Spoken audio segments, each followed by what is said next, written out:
Hello guys, this is your friend and we are back with a new fanfic. Which is what if banished Naruto becomes the emperor and he marred with May part 1. And if you enjoy this fanfic then please press the like button and subscribe to my channel for more fanfic like this. And now let's start the fanfic. The tearful trail of the emperor. How long had it been going on now? An hour? 2, maybe a day.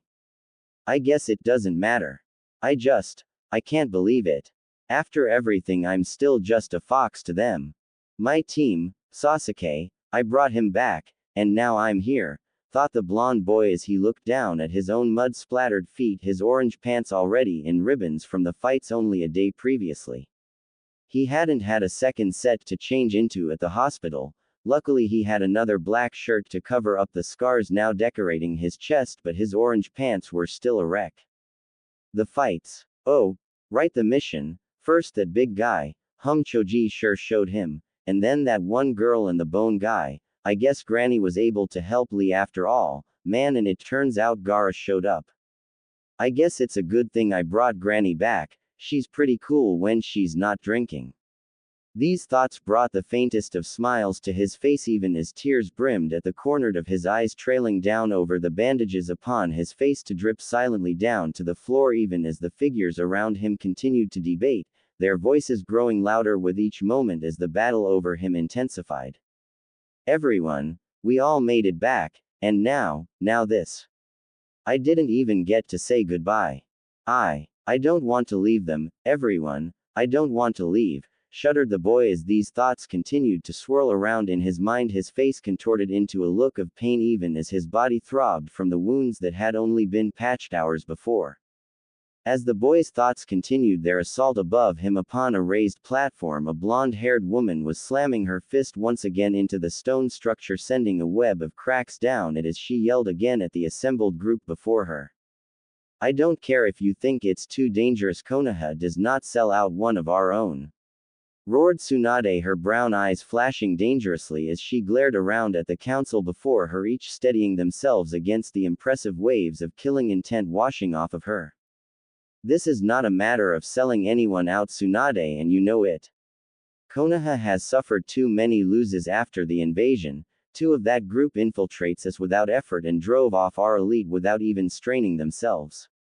Called an elderly-looking man, his spectacles face drawn into a hard look. Beside him sat his fellow, an elderly woman, her own brown worn with age even as she steeled herself to speak, drawing the Hokage's eyes to her. Homura is correct, Hokage-sama. The matter is simple. The boy is a target, one for an enemy we cannot match. If we try, how many do you think will die for this boy? Asked the elderly woman as Tsunade's eyes narrowed upon her. And if you were the target, Kaharu? Fired back Tsunade as the elderly woman nodded, replying in a firm tone. Then I would leave. A shinobi's life is to protect the village. If my staying put my home and family in danger, I would leave. I have taken missions that could have meant my death before, Hokage-sama. If it is for Konoha, I have no fear of death. Replied the elder Kaharu as an angry growl drew a few eyes up to where a feral woman sat, her figures digging lightly into sleeves of her shirt as she fought to keep herself in check. Started Tsunade before the matriarch of the Inuzuka clan spoke, her tone harsh as if trying to bid back her own words. Enough, Hokage-sama. This isn't easy for a lot of us, but it has to be done. Spoke Sume as Tsunade's eyes narrowed upon the woman. So you'd sell him out to Akatsuki? Called Tsunade's as Sume jerked her eyes away from the woman as well as the blonde boy standing just before her. If that's what has to be done to protect the village, yes. I won't lose my clan for that fox. Spoke Sume, a mix of anger and self-loathing dripping from every word she spoke as flashes of her injured son flashed past her eyes. At her words, Tsunade turned to the room, seeing that not one of the council stood with her, not one. A few like Sume could not meet her eyes, while others showed open contempt for the boy down below, but all were united upon this decision. This is not the first time a shinobi has died or given their life for the village, Hokage-sama. My brother also gave his life for our safety. We ask no more of the boy than we would any other of our village. We are not killing the boy, he may survive, how is that any more a risk than any other mission? Spoke a stoic tone belonging to Hiyashi Hyuga as he nodded towards where Naruto stood. You know damn well this isn't a mission. One genin against a gang of S-class criminals and you want to pretend saying it's a mission makes it alright. Snarled Tsunade as another voice spoke.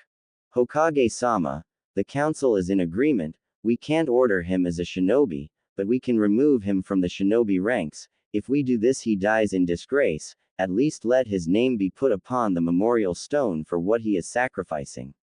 Spoke Homura as he looked around the council receiving a few nods, while others simple scoffed. Don't you dare try to act like you're doing this for him. Yelled Tsunade as above Sume a scarred man sighed rubbing his head as he muttered to himself before speaking. No Hokage-sama, we're doing this for the village, what we have to do to protect our home.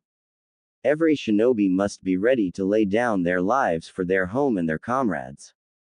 The boy is a target, one we cannot protect, one that we cannot prepare, and one that could become a bigger threat to the village if he were to stay.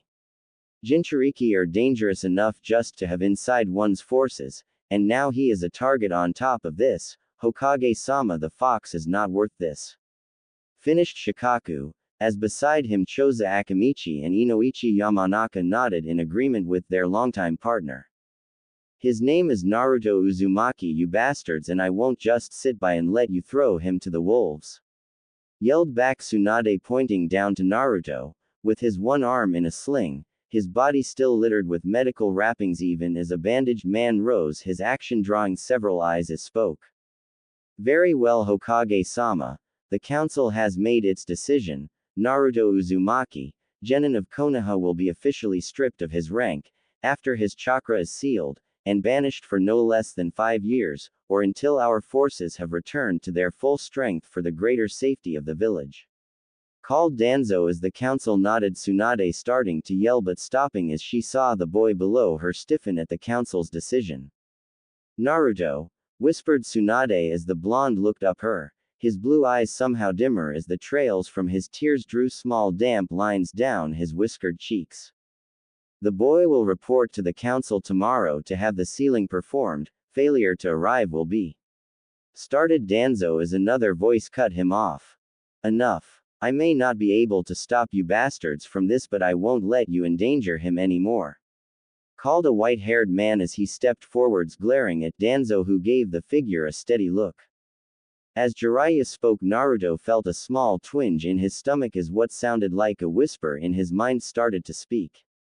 However before it could gain voice Jiraiya had already moved forward speaking as he did.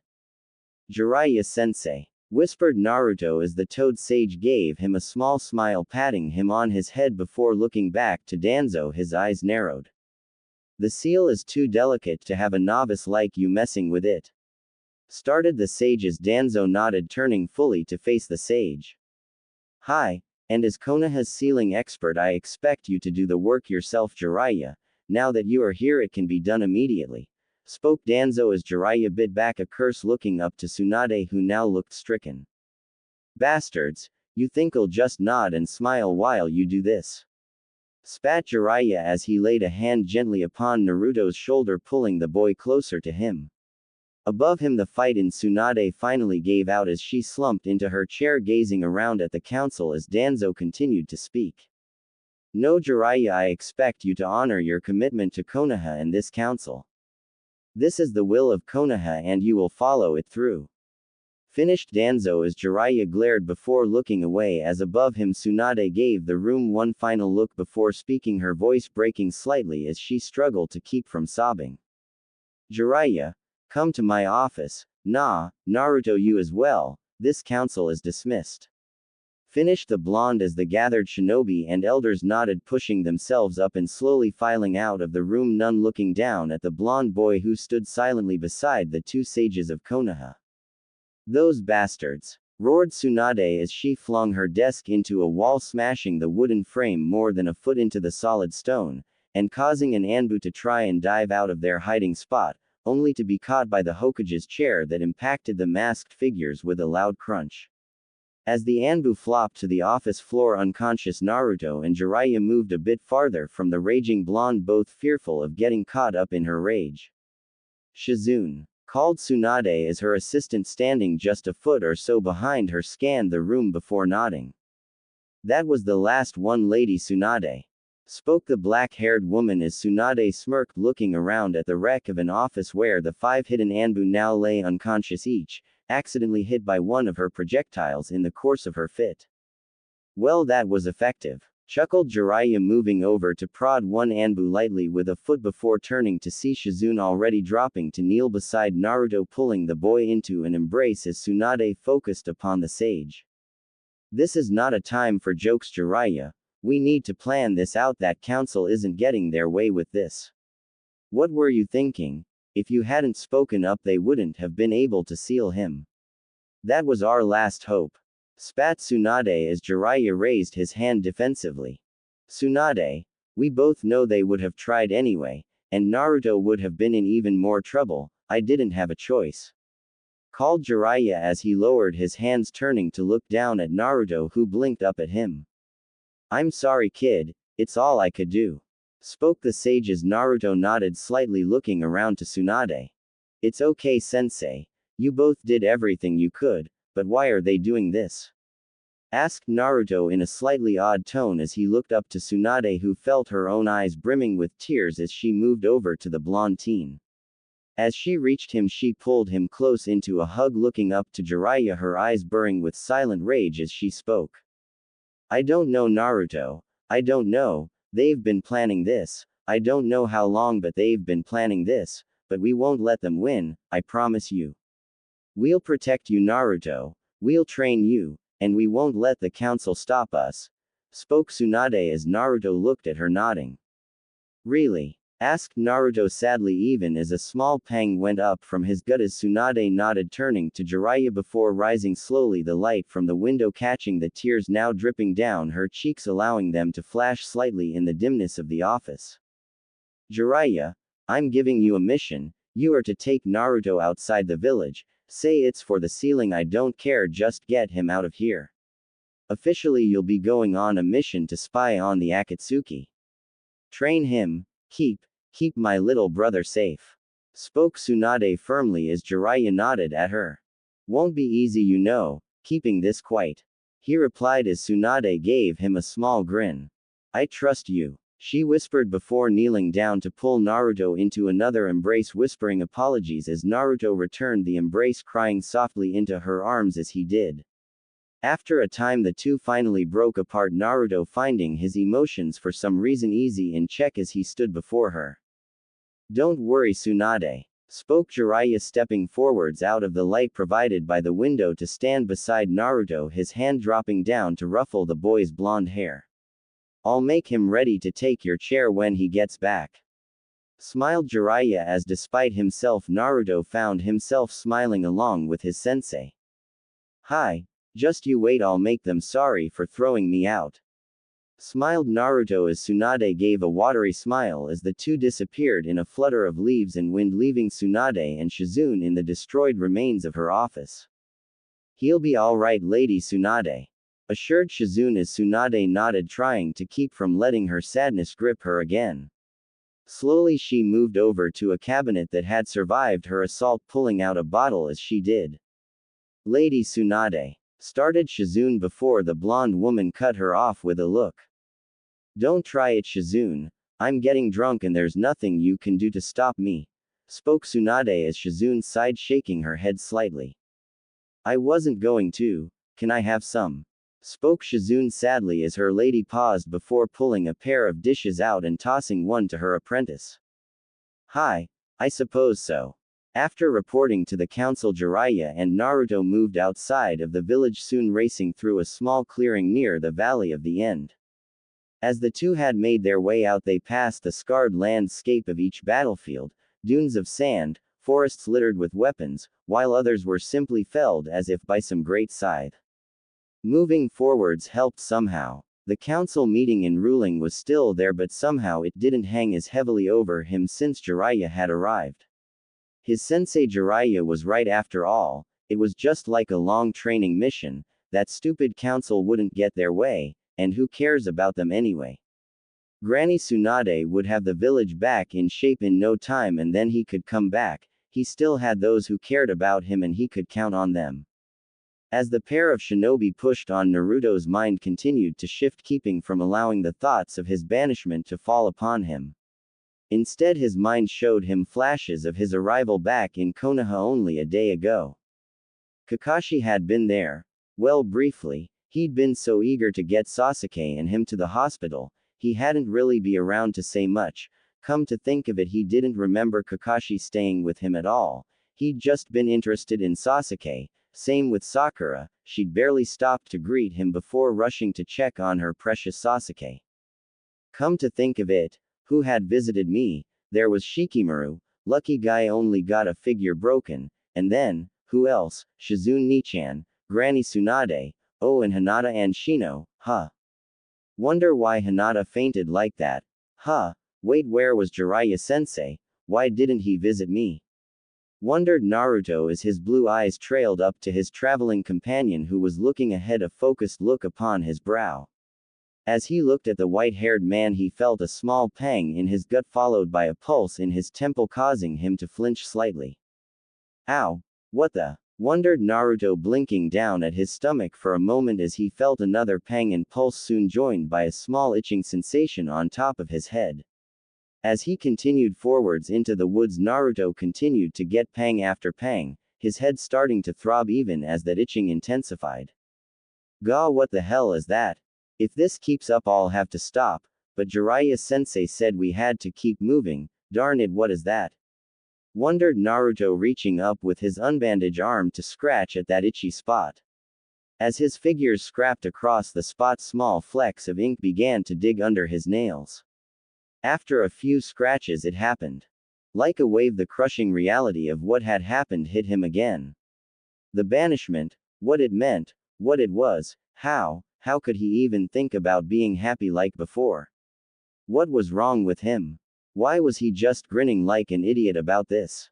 Before these thoughts even had a moment to settle, the panging in his gut hit again as the throbbing sensation in his head was suddenly replaced by something else. A voice. You idiot, get out of there! Roared a thunderous tone that caused Naruto to slip slightly as the massive wave of sadness and anger hit him full force, only drowned out by those words. Kyuubi, what? Started Naruto before the fox roared out again, and Naruto felt that small twinges as the demonic chakra began to move through him. Shut up and run, it's a trap, you fool. It's a trap, he's going to kill you.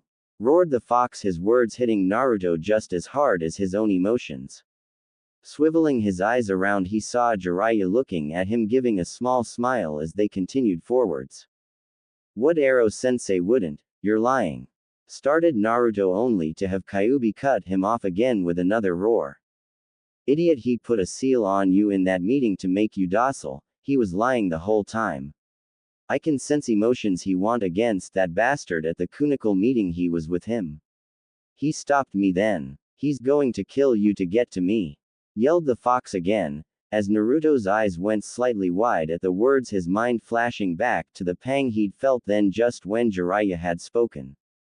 Before Naruto could begin to understand what was happening, Jiraiya suddenly came to stop as they reached the edge of the valley where Naruto had had his fight with Sasuke.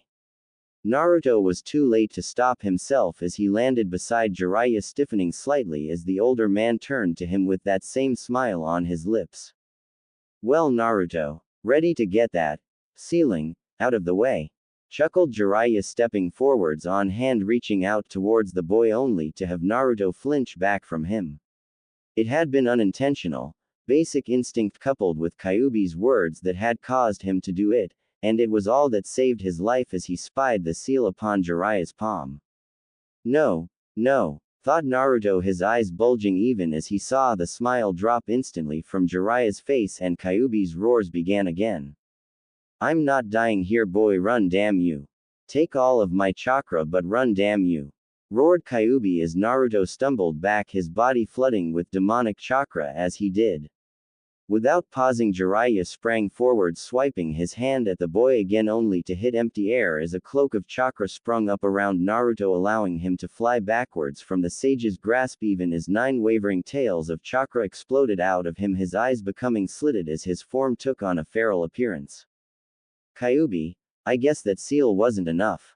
Spat Jiraiya as he readied himself, his words hitting Naruto like a physical blow. Arrow, why? Called Naruto, his voice oddly feral as the Kyuubi continued to scream at him to run.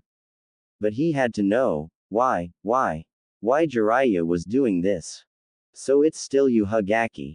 Well, I wanted to do this clean, but looks like that fox doesn't want to go easily. Just stand still and I'll make it quick, okay? Spoke Jiraiya as Naruto looked horrified.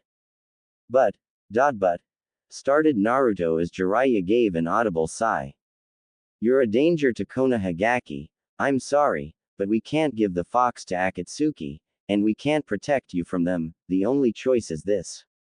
Tsunade was too soft and we knew it, but banishment risks you coming back for revenge, and that can't be allowed either. For what it's worth, Gaki, I'm sorry, but we won't see Konoha burn just for you. Spoke Jiraiya. As his words filtered into Naruto's mind, something inside of him snapped, and with a roar of primal fury, Naruto shot forwards with blinding speed. Jiraiya only had a moment to blink before a searing pain opened up across his chest and he found himself flying backwards into the tree line, his last glimpse of Naruto being a 9-tailed chakra shroud disappearing across the valley westward. Damn it, managed Jiraiya, struggling to move, to rush after him even as his chest throbbed. The Kyuubi's chakra would have drawn the border patrol by now. Damn it, the plan was to have it be Orochimaru who attacked and killed him. Now, wait, that was it. Well, kid, looks like you're a traitor now, muttered Jiraiya as he groaned, holding one hand firmly to his chest, keeping the wound from opening further as he waited to be found. A day later, the story of how Orochimaru had arrived and offered Naruto the chance for revenge, and how the Jinchuriki had taken the offer, leaving Jiraiya barely alive in his wake, would be upon the lips of every soul of Konoha. On that day, the future life of Naruto Uzumaki was changed forever. It was a few weeks later that found Naruto stumbling through the deserts of Suna with only his shattered thoughts and the fox for company. We're lost, you know, spoke the fox lazily as Naruto gave an annoyed groan as he forced his chakra to remain even on his feet so he wouldn't sink into the sand. For the last time, no, we aren't. We're going to Suna. That's west and in the desert. This is exactly where we want to be. Shot back Naruto as the Kyuubi snorted. West and in the desert? Oh well, that solves everything now, doesn't it? You've never been to Suna, you stupid meatbag. If it wasn't for my chakra keeping your body fed, you'd be dead by now. Spat the Kyuubi as Naruto sighed as he came to the top of a dune only to see another on the horizon. For a moment Naruto just looked out across the dunes, his mind flashing over his life in one horrible river of pain. The orphanage, the glares and whispers, his teammates' hate, the villages, Kakashi, Sasuke, Sakura, the council, Jiraiya, everyone. Slowly Naruto sank down onto the dune, his feet pushing into the warm sand as he allowed fresh tears to fall from his eyes. It was too much, just too much. What again? Honestly, when are you going to stop crying about this? Grumbled the fox as Naruto growled. Shut up, muttered the teen as the fox gave a snort. What was that? I couldn't hear you over your blubbering meat bag. Snapped back the fox as Naruto glared down at his own stomach. Shut up, you stupid fox. Why, so you can go and feel sorry for yourself some more. You're wasting time, and my chakra with your pity parties. Yeah, well, my life is ruined. I can't go home. My sensei betrayed me and I'm in the middle of the desert. My life sucks. Ha, like you even know the meaning of the word ruined. Try being used like a weapon for some red-eyed bastard twice and then sealed with your body speared to a stone and then ending up in a sewer for over 50 years. Then come crying to me. Spat the fox as Naruto stopped the fox's rant, catching him off guard. What? Never mind, meatbag, you're wasting my time. Snorted the fox as it tried to cut the connection only to have Naruto's mind keep it open by force. Just tell me, you furball, or I'm not moving from this dune. called Naruto as he folded his arms, plopping himself securely into the desert sand. For a few moments Kyuubi seemed willing to just let the boy sit there and sink into the sand. "Aw, fine you idiot, but I'm not doing story time while you sit on your get moving," roared the fox as Naruto, despite himself, found a smile playing across his lips as he pushed himself up and started moving forwards. It was a wonder what winning an argument with a legendary chakra fox could do for one's mood. As Naruto set off down the newest dune and Kyuubi began his story back in Konoha, the days after Naruto's betrayal had been chaotic at best. A border patrol had found Jiraiya not long after Naruto's escape, the Kyuubi chakra having been like a beacon to draw them in. Fortunately or not, by the time they reached the man, he had already passed out from blood loss, and was rushed back to Konoha for medical care. It had been a day before he had been conscious enough to spin his tale of how Orochimaru had set upon them, and how he had offered Naruto the chance at getting revenge on the village. Tsunade's heart had seized when Jiraiya had told her of what had happened, how Naruto had turned on him using the Kyuubi's chakra to attack him before racing off with the snake. If Tsunade had not just spent the last half a day trying to save the sage's life from the demonic chakra of his wound, she wouldn't have thought it possible, but the wound left little doubt that Naruto had attacked Jiraiya. When the council had demanded answers, Jiraiya had again spun his tale, only the elders and Danzo knowing the truth of his mission. Before the day was out, Naruto had been placed as a missing nin in the files of Konoha with an A-rank threat level. Despite the council's pleas, Tsunade refused to put a kill order out on the boy, yelling that if the council hadn't forced them to act, the boy would never have gone to Orochimaru, and that she wasn't going to kill the boy for their mistake. So against the council's wishes, Naruto was entered as a retrieval order only. What Tsunade had not expected, however, was for the council then to announce to the village at large of Naruto's betrayal, and his status as the Jinchuriki of the Kyuubi.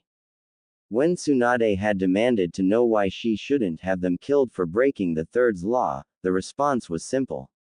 If he was now a danger to the village, their forces had to know what they could be running into.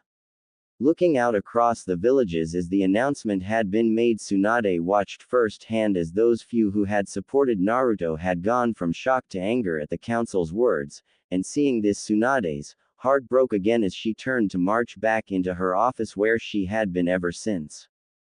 Inside the Hokage's office, Tsunade sat behind her desk, her head upon her folded arms as she shook with sobs, whispering apologies to the boy who had been like a brother to her. "I'm sorry, Naruto. Kami, I'm sorry," whispered the blonde, reaching up to grab a bottle laying upon her desk and tearing off the top to get at the sake within. Beside the desk sat Shizune, much like her lady, in a state of open depression, sipping at a bottle of her own even as she tried and failed to find words to help with Tsunade's pain. If I'd fought harder, he, cried Tsunade as Shizune moved over to hold her lady. We'll find him, Lady Tsunade, we'll find him, managed Shizune as Tsunade's brown eyes turned to her red from weeping. Slowly Tsunade nodded at the woman's words as she allowed herself to slip closer to the woman's embrace, knowing deep down that even if the boy were to return, that few would be there to welcome him. At the same time, across the village within a small training field, one of the few who would have welcomed Naruto back was even now watching as those who had been to boy's friends were discussing the blonde's recent departure, her wide pale eyes struggling to keep the moisture from escaping them. "I can't believe it, he was the fox all along," muttered a feral boy looking over to his stoic teammate, whose face was concealed by his oversized coat. "Kiba, he is a Jinchuriki, not the fox," replied the stoic figure as Kiba growled, looking away from his friend. "And that helps, he's a traitor now, he abandoned the village." "What's it matter anymore?" muttered the teen as Shino let out a small sigh. "I suppose it doesn't anymore, though I wouldn't have thought it possible of him. Sasuke was shown to be influenced by the curse seal, but this is different," replied Shino as a sigh drew the pair's attention to another of the group who stood a few feet away. "You never know how someone will act when backed into a corner. The council was wrong, but it happened, and instead of trying to follow the Hokage's plan, he chose revenge.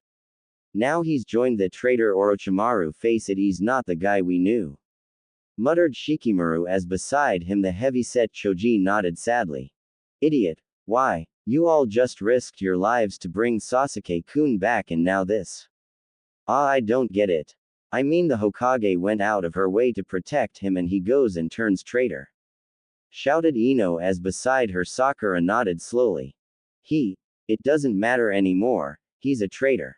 He turned his back on everyone, whispered Sakura as she looked over to Ino, who nodded slightly.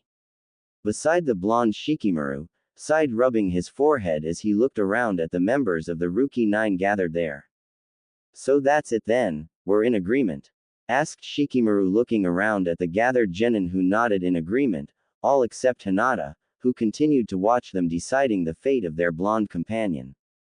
Alright, we'll handle this matter ourselves. Naruto Uzumaki is from our year, and we'll be the ones to bring him back to face his crimes, or stop him if we need to.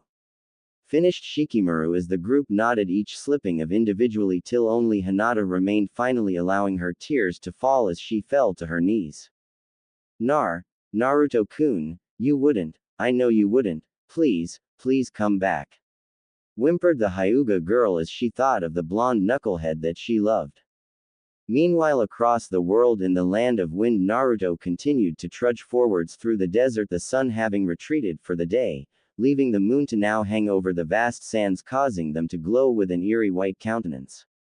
So it was that Madara guy that did all this, that's crazy, muttered Naruto as the fox snorted. No, that's the Uchiha, bunch of red-eyed bastards, grumbled the Kyuubi as Naruto nodded, continuing forwards. And he's descended from your dad, wow, so you were a tree once? Asked Naruto as the fox snorted, letting out a deep chuckle. I suppose you could say that. I was part of one anyway, all of my siblings were. It was only thanks to my father that we became something more, replied Kyuubi with what Naruto could almost call warmth to his tone.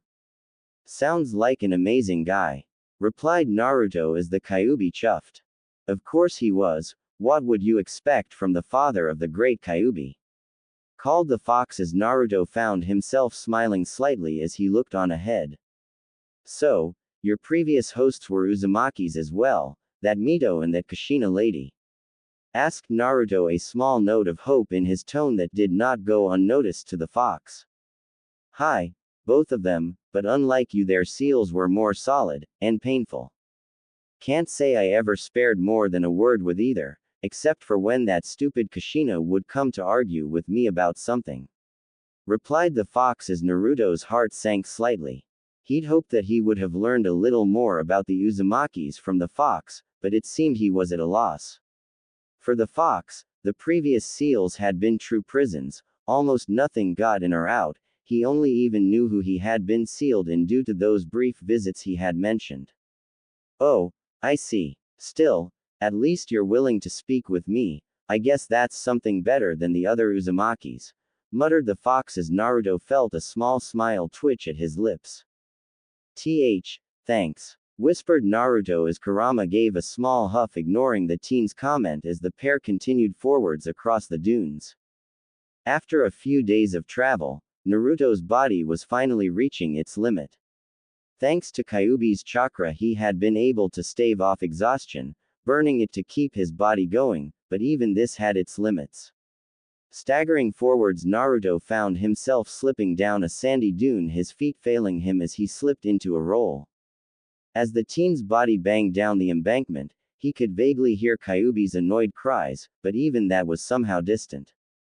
My body, so tired, just a little nap, yeah, just a nap, thought the boy as his body finally came to a halt, his eyes drifting shut, their last view being of some kind of green that he couldn't quite place, prompting one final thought before darkness claimed him. Wah! What's a tree doing in the desert? As Naruto's consciousness faded, he could not know that at long last he had reached a land that none had traveled to since the days of the first Hokage. Lying against the border of the desert upon a small patch of grass that was the entrance into the land of the West, long since lost to the elemental nations. An unknown amount of time passed Naruto by as he lay unconscious. Vaguely he was aware his body was moving at times, but everything was a blur at best.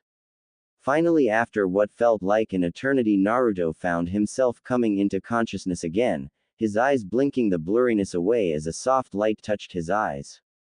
Wah, mumbled Naruto, noticing how dry his mouth had become as his eyes drifted around, taking in where he was lying.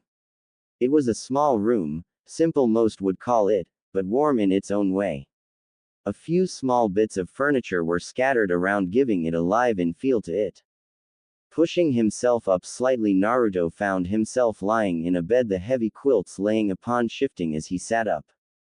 Where? Muttered Naruto. Well, look who's back.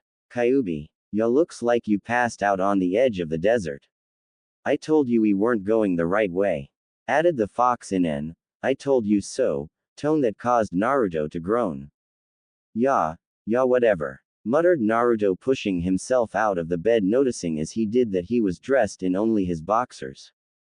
As his feet touched the ground, a small noise drew his eyes around to the door, where a figure stood blinking at him, her hands held up to her mouth, covering it as her yellow eyes meet his.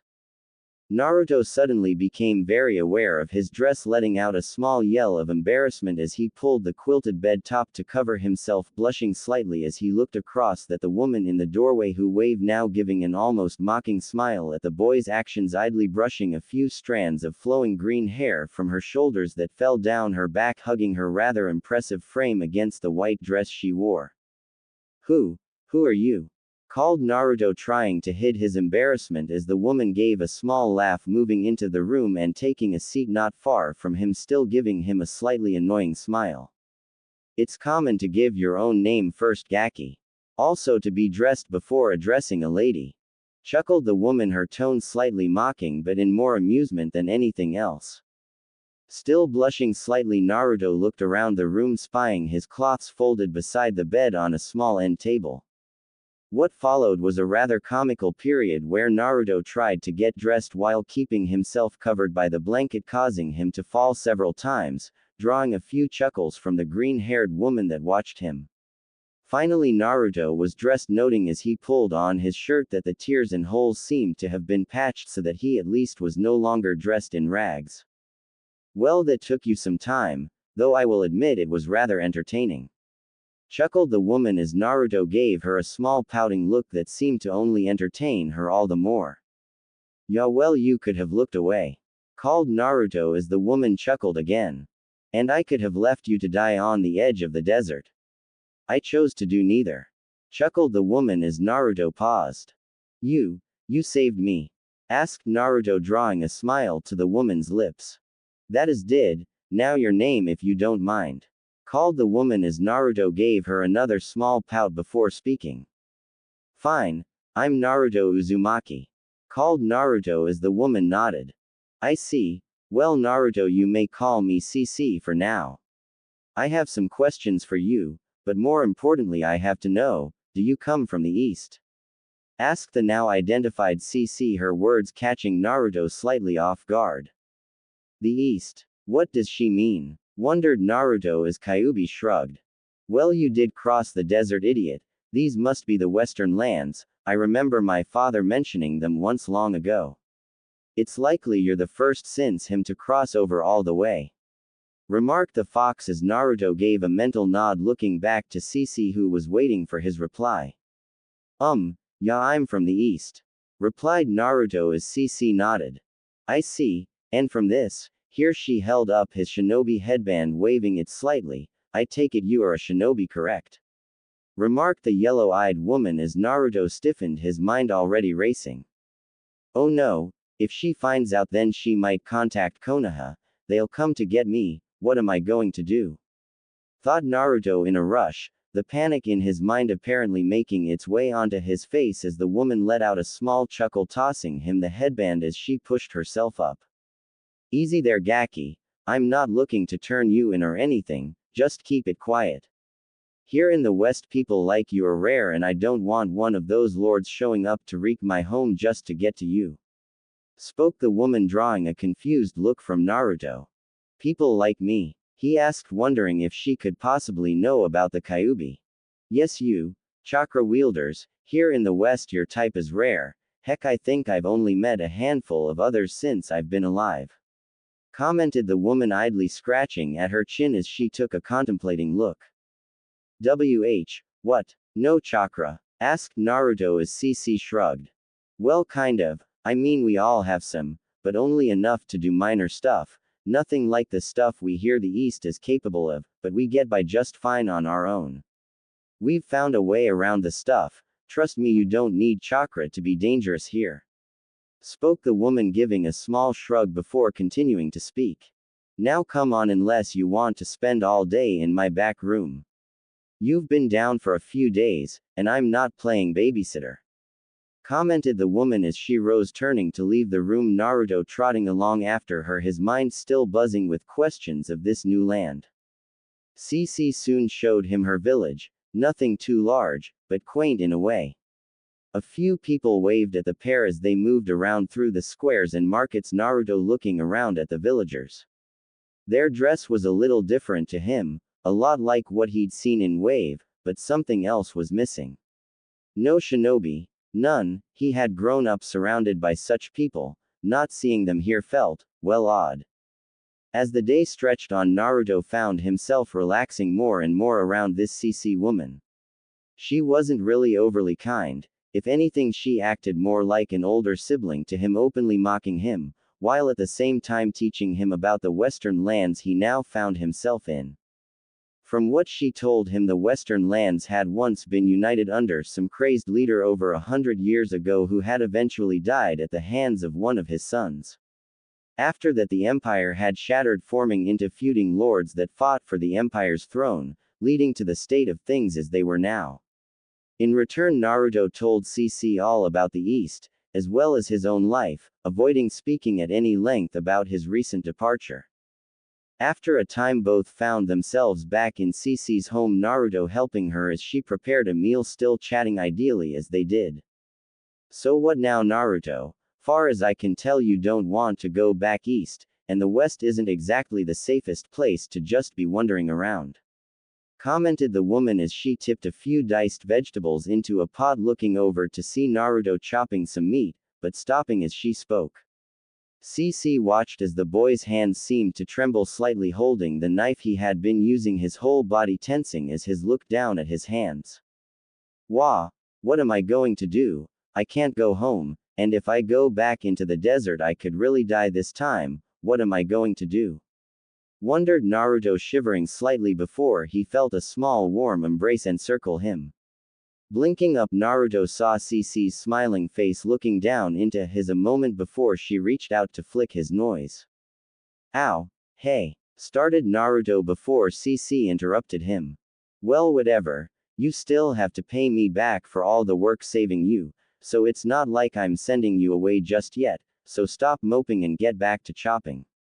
Called Cece as she let go of him, casting a small smile back as she moved back to the stew, casting Naruto a small look back as she reached it. Hey, that wasn't a suggestion, Naruto, get to chopping. Called the woman as Naruto shook himself slightly, turning to get back to work with a small trace of a smile spreading over his face. Things carried on like this for a few more days, with Cece getting Naruto to perform chores around her home, telling him a few things here and there about the West in return for Naruto sharing more about the East and his own life with her. As the days continued on, Naruto found himself smiling again, since he had left Konoha. It still hurt for him to remember the village, his friends, but if he couldn't go back, at least it seemed he'd found a home to belong in. It had been a few days since Naruto had begun to settle into a habit with Cece that the blonde found himself at the market, his eyes scanning down a list as he moved from stall to stall. Okay, carrots, radish, beef, is that everything? Muttered Naruto. I'm not your private secretary, and you forget the beans again. Snorted the fox as Naruto mentally slapped himself, turning back to the opposite side of the market where the groceries were.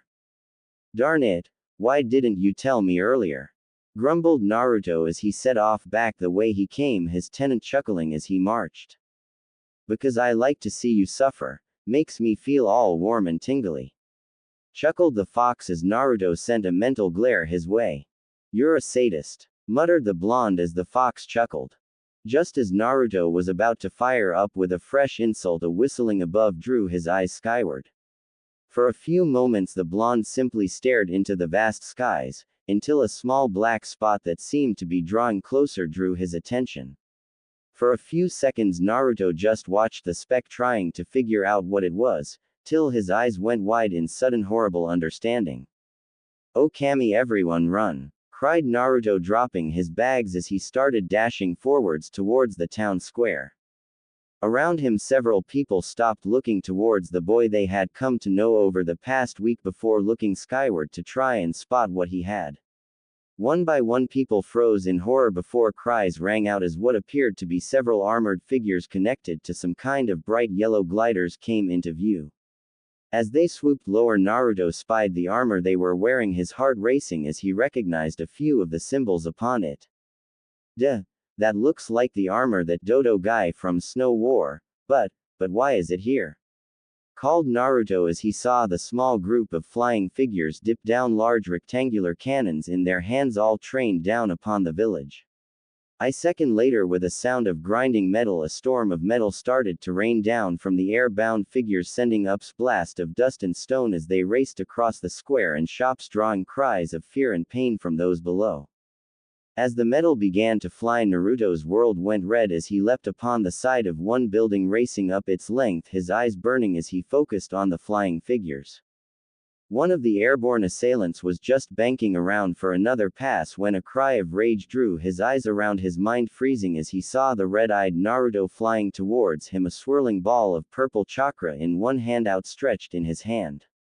The flyer's last sight was that of the swirling orb plunging into his face before his mind went blank. His fellows in the skies turned just in time to see their partner's glider spinning down to crash into the square as they were forced to veer off, as a wave of oversized shuriken flew upwards from a blonde youth standing in the village square. As the remaining flyers swerved back into position, their cannons trained on the boy, a series of pops behind them drew their eyes around. A wave of smoke met their eyes as the blade flung towards them exploded into copies of the boy, each now pelting down at them. Before the flyers could manage to avoid them, blonde blurs crashed into their glider's clawed hand, digging into the steel as they impacted. Soon each of the flyers were tumbling down to the ground, their occupants either roaring in anger as they tried and failed to fling the attacking clones off of them, or already silenced by a well-placed kunai.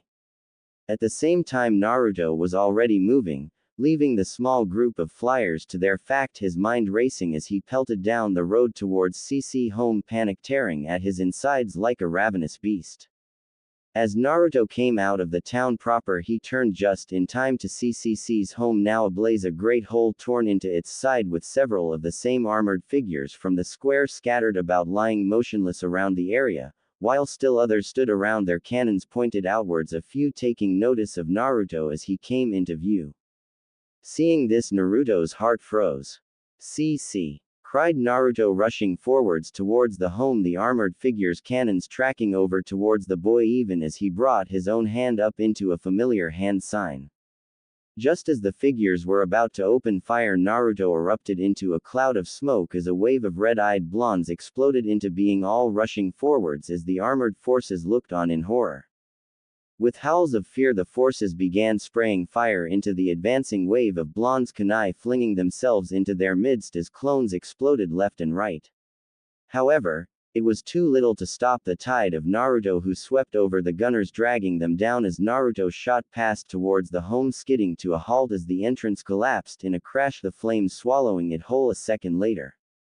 "No, Cece!" cried Naruto as his legs went out from under him, his eyes losing their red glow as he watched the flames consume the home. In horror, Naruto watched as the home began to collapse in on itself, his mind struggling to fight what he was seeing, even as a harsh voice called out across from where he laid. "You, boy!" cried a bark of a voice, causing Naruto to look around to see a tall armored figure who, like his fellows, wore the gray chakra armor, only his sported a heavy layer of metal plates all along it, making him appear almost like some walking fortress. his face twisted into a scowl barely visible from his armored helm. Naruto, however, didn't respond, his face vacant as he watched his latest home burn. Naruto. Naruto, damn it, snap out of it! Roared Kyuubi as the great armored figure swept a massive spiked club around, moving forwards towards the stationary boy. See, everyone, why? Thought Naruto, his world collapsing once again even as the club came roaring down towards him. But the blow never reached him.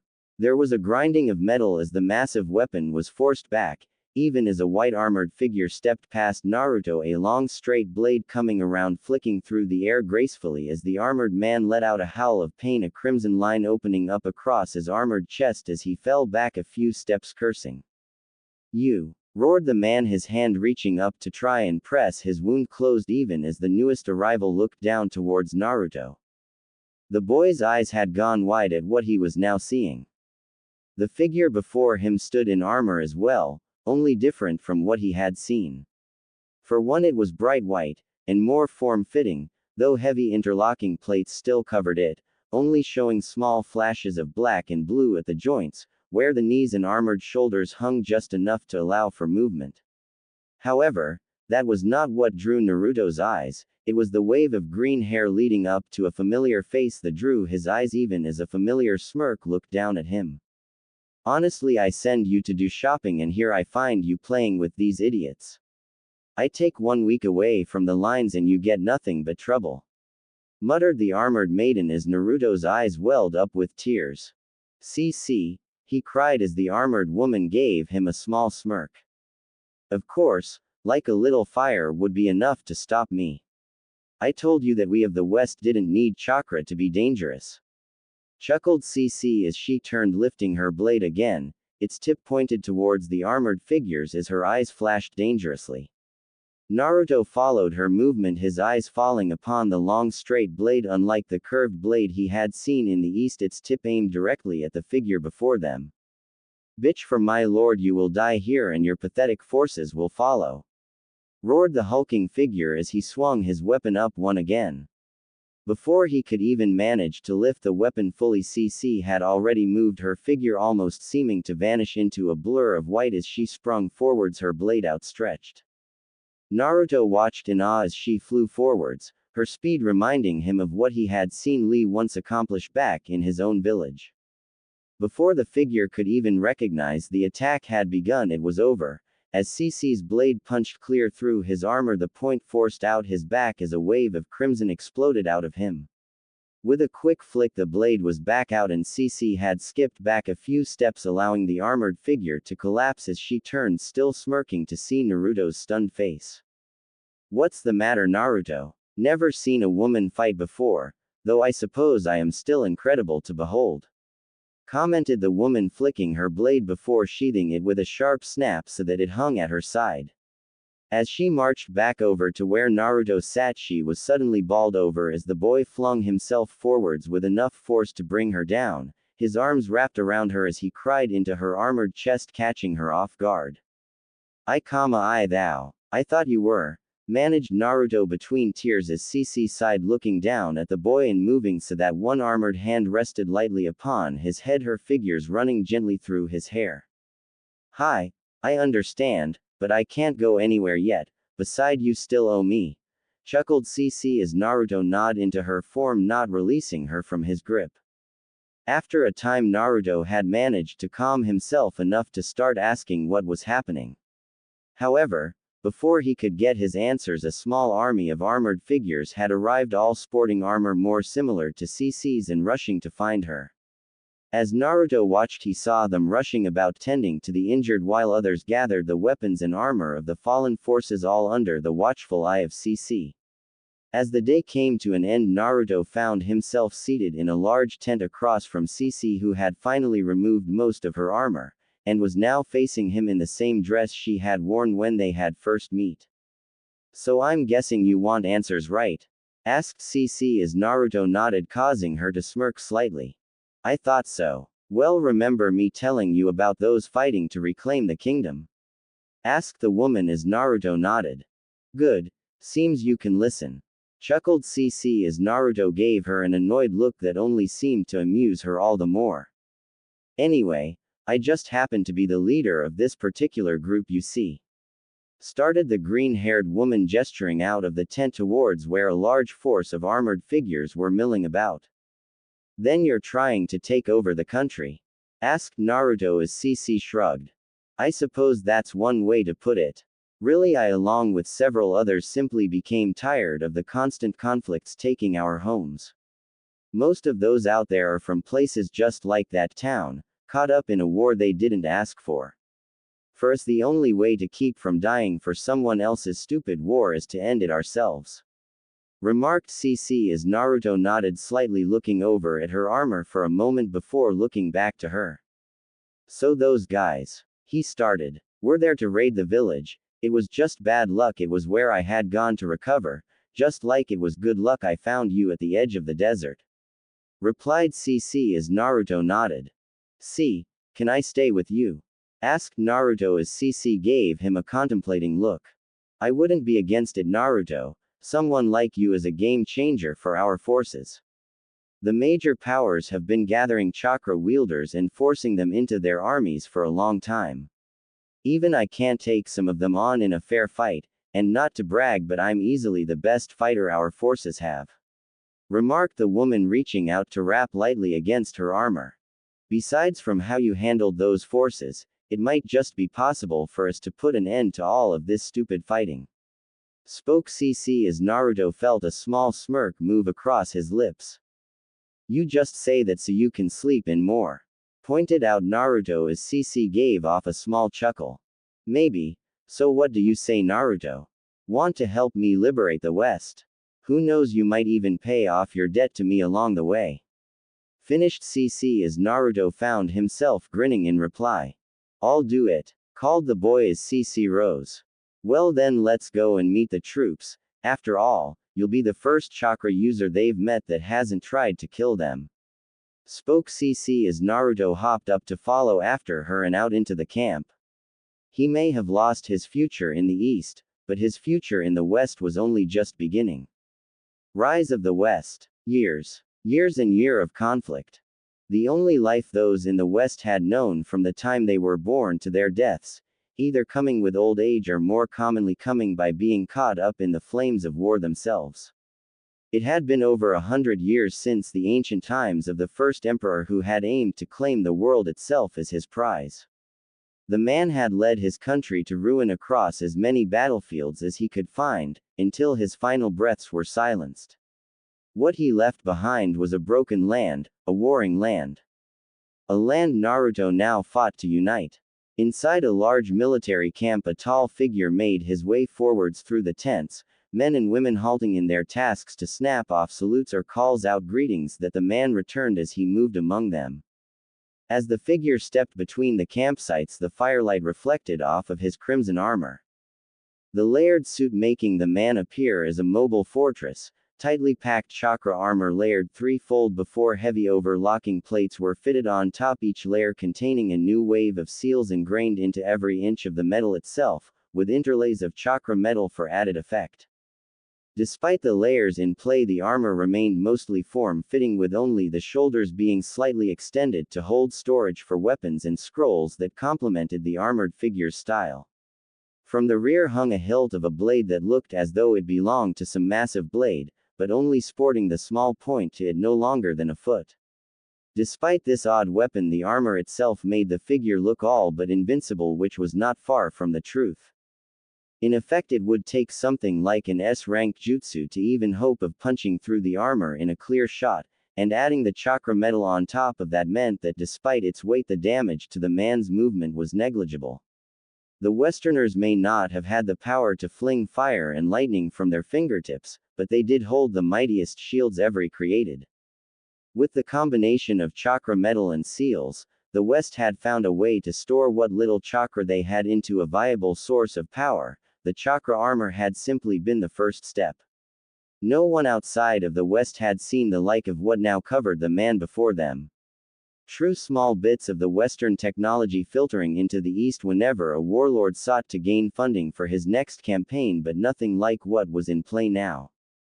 As the armored figure stepped past another fire, his armored helm turned, the smooth viewing mask showing a pair of glowing blue eyes that focused upon a few figures as the tail plume colored red like the tail of some fox waved behind the figure, brushing lightly upon his armored form as he made his way over to a long table. Scattered around the table, a few armored figures were in discussion, pointing every now and then to the large map laid out before them. The first was a woman in form-fitting white armor not unlike his own, sporting a small sea of green hair. Noticing his approach, she brought her usual smirk to her lips as she turned to face him. Beside her stood a rather unremarkable-looking youth, his form thin for someone in a military camp, draped only in a formal kimono. However, the brilliance in those purple eyes of his told anyone that he was not the type to do his fighting with force, nor did he need to. Across from the pair stood three others, also covered in armor of their own, closer to what their fellow green-haired woman wore as opposed to the Goliath that the red armored figure had.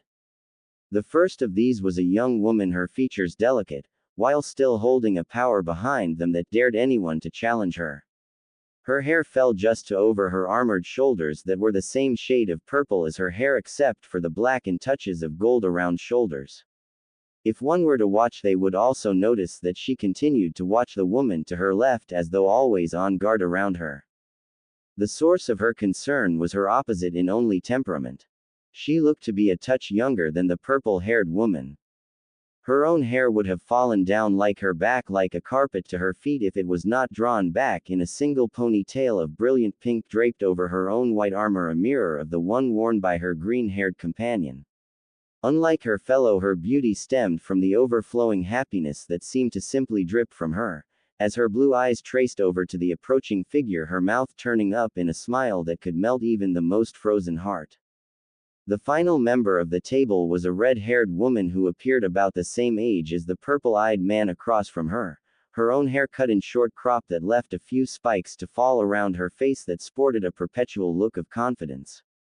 Like her fellows, she was draped in armor, but unlike theirs, hers was colored a bright crimson, except for the golden chest plate and small touches upon the arms and legs where color gave way to a darker gray.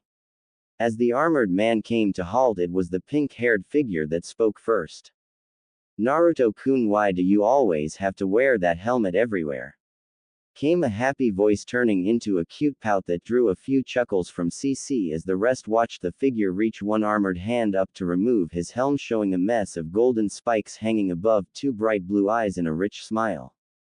"Sorry, Euphemia-chan, force of habit," chuckled Naruto, setting the crimson helm before him as across the table the purple-eyed man let out a sigh, ideally rubbing at his head. "Euphemia, honestly, this is a war council," muttered the man as the pink-haired girl turned her pouting face towards him in turn. "Oh, drop it, Lelouch, she can do as she likes," spoke the woman to Euphemia's left, drawing the man's eyes around her stern face. "Cornelia Onisan, you spoil her," sighed Lelouch as across from him the red-haired woman snorted, jabbing a figure over at the man, chuckling as she spoke. "Oh, big talk coming from you, Lelouch, you let Nunnally get away with murder," called the redhead, causing the man to flush with embarrassment as those at the table to let out a series of laughs at his expense. "True, Colin, but I think that's enough chit-chat for now.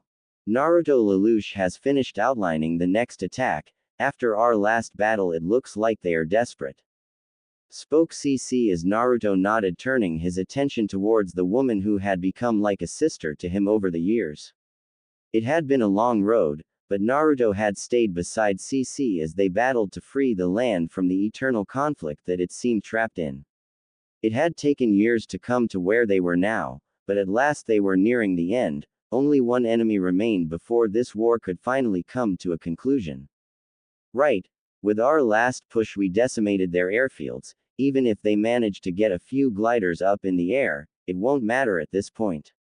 On top of that, Cornelia managed to take out their last heavy chakra wielder, so at this time they only have standard forces remaining," continued Lelouch as he pointed to different areas on the man under the group's watchful eyes.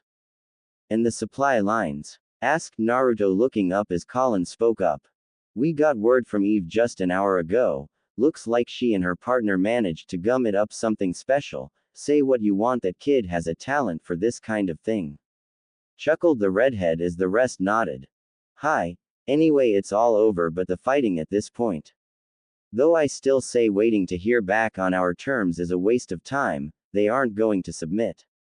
Finished Lelouch as Naruto let out a sigh, running an armored hand through his hair. As you've said every time I've asked to offered one, honestly Lelouch, if it was up to you we'd never have prisoners. Muttered Naruto as the purple-eyed man shrugged slightly. If they come to a battlefield they take their lives in their own hands. I simply do not see risking our side's lives for theirs as a winning move. Spoke the man as across from him Euphemia shook her head. Lelouch, she began before her brother raised his hands in a sign of surrender. Yes, I know second chances. I'm sorry Euphemia, but I'm a realist. Replied the man as beside the pink-haired woman her fellow laid a hand gently upon her armored shoulder. I know it's harsh, but it's what needs to be done sometime, Yuffie. The sooner this ends, the sooner things like this won't be necessary anymore. Till then such things need to be done. We only want to make this land one where people like you and Nunnally are safe from being turned into weapons. Finished Cornelia as her sister looked to her for a moment before allowing her head to drop into a nod. Well, I suppose there is nothing for it but to wait for the reply for now. Our forces are already arranged, Naruto. Finished Lelouch as he nodded before moving away, Colin falling into step beside him even as Euphemia and Cornelia followed soon after them. You know that soft side of yours is going to get you in trouble one of these days, and I won't be there to bail you out. Chuckled Cece, now moving up in years as she stepped past Naruto, rapping lightly on his armored chest as she passed. Hi sensei, I know. Still it gained us some amazing allies, wouldn't you say? Smirked Naruto as the green-haired woman chuckled. I suppose it has, and just think pretty soon we can put this war behind us, and then nothing but lounging about all day for me and that wonderful baked bread we found. Smiled Cece as she moved past Naruto, who just shook his head at the woman's words. A lot had changed over the years of conflict, but some things still remained the same. Casting his mind back, Naruto took a moment to recognize just how much had changed, not least of all himself.